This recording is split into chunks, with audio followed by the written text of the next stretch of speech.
สวั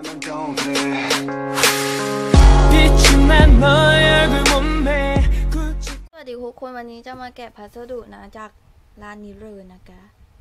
บิลสกุชชี่ช็อปนะถ้าอ่านผิดก็ขออภัยเนาะค่าส่งนะคะ28 บาทเนาะส่งแบบรอทบนะคะอันนี้ก็จะเป็นที่อยู่เราเนาะอย่ามาตัดกันเลยไปเอากันไกลแบบก็เมื่อกี้พูดผิดเนาะจะไปเอาคัตเตอร์ก็เห็นว่าจะมีรอยตัดไว้แล้วก็คือคลิปมันเสียนะคะก็ต่อนางโอ้ยวิโดนกล้องก็ขออภัยเนาะนะจ๊ะนะอยากจะมาเริ่มกินกันถ้ากล้องสั่นก็ขออภัยเนาะเพราะว่า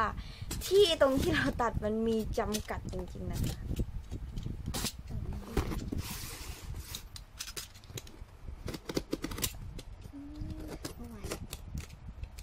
โดนแล้วนะเฮ้ยกลัวโดนของจังเลยนี่นะทุกคนเสร็จแล้วก็เสร็จแล้วนะโอ้ยเธอฉันเห็นของกันยัง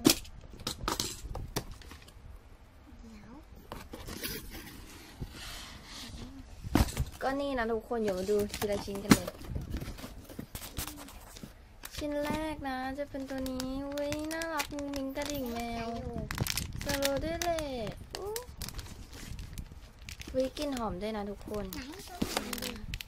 อยากให้ดูคร่าวๆก่อนเนาะเพราะว่าเดี๋ยวเราจะไปรีวิวอีกคลิปหนึ่งนะคะก็นี่สโลว์มากเลยแกแล้วกลิ่นเป็นกลิ่นสตรอเบอรี่ด้วยแต่เราซื้อมาในราคาที่ถูกมากเลยนะก็ขอไม่บอกราคาเนาะก็จะเป็นตัวนี้นะเนี่ยเขาบอกว่าเป็นบันหัวใจหรืออะไรสักอย่างนะนี่ต่อมาก็จะเป็นบันเมลอนนะซึ่งเป็นตัวนี้ซึ่งแบบอยากได้นานมากก็นี่นะทุกคนคือแบบเท็กเจอร์ดีมากเลยอ่ะแล้วคือนางสโลว์ถ้ามีเสียงรบกวนก็ขออภัยน้องเพราะว่าน้องนั่งอยู่นะแกคือแบบมันสโลว์มากทุกคนชิ้นต่อมาจะเป็นปังยาวที่แบบอยากได้มานานมากเลยอ่ะ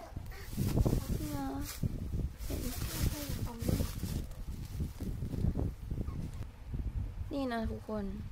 เดี๋ยวคลิปหน้าจะมารีวิวแยกเนาะคือแบบมันสีมุกมากเลยอะดูเลยตามันจะมีกากพิษด้วยเนาะคือสโลนะต่อมาตัวนี้ก็อยากได้มานานมากแต่ก็ไม่มีโอกาสซื้อสักทีตัวนี้ก็แบบมันสโลนะมันไม่ได้สโลเพราะถุงนะเห็นไหมคือแกตัวนี้แบบน่ารักอะ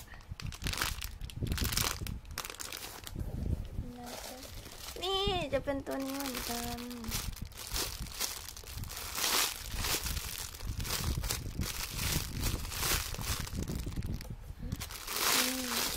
คือแบบชอบอะต่อมาตัวนี้เราแบบคิดตั้งนานว่าจะเอาดีไหมแต่ในสิ่งที่เราคิดคือเราคิดว่ามันใหญ่กว่านี้มีตำหนิด้วยนะ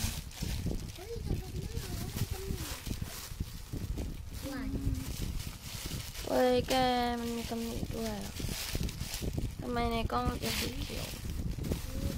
แกเฟลมากเลยอ่ะคือในกล้องมันออกเขียวๆนะแต่ตามจริงมันไม่ได้สีเขียวนะทุกคนคือสีอะไรกันถ้ามันมีตำหนิเห็นไหมทุกคนตรงนี้ไม่เป็นไรเนาะชอบอันนี้มากกว่าต่อมาก็จะเป็นปังเปียที่แบบมองเลือกตั้งนานมากเลยนะก็ในกล่องนี้ก็จะเป็นเงินทอนนะคะก็ในกล่องนี้จะเป็นเงินทอน20 บาทเนาะก็แกะพัสดุจบเพียงเท่านี้นะคะก็บ๊ายบาย